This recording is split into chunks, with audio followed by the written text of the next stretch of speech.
The Civil War is one of the most memorable events in our country's history. Commander Ulysses S. Grant was a victorious Union commander. He is a true hero and is known for ending one of the bloodiest wars in U.S. history. His efforts were recognizable throughout the entire country. Grant was elected into office in 1868, just 4 years after being appointed Commander General in Chief by President Lincoln.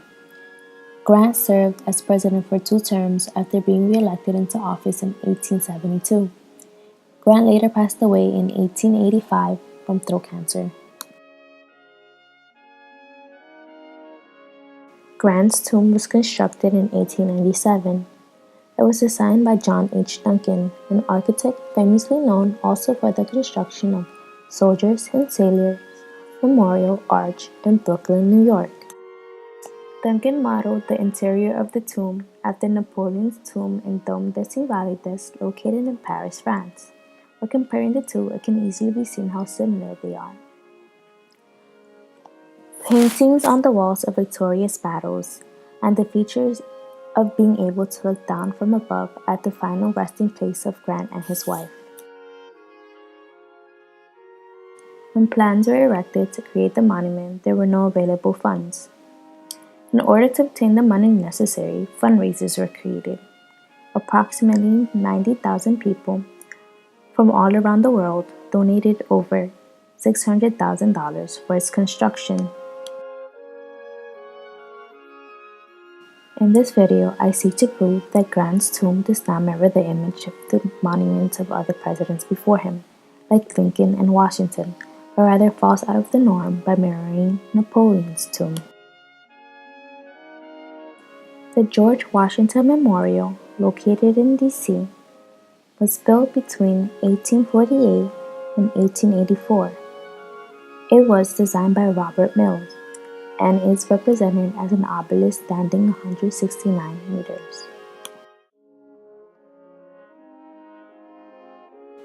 The Lincoln Monument was built in 1914. It was designed by Henry Bacon. The style is that of a Greek Doric temple with 36 enormous columns. Inside the building is a huge statue of a sitting Lincoln.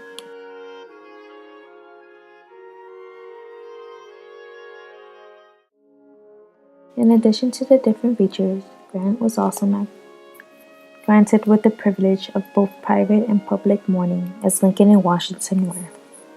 Even though both Lincoln and Washington's memorials are located in D.C., neither serve as their last resting place.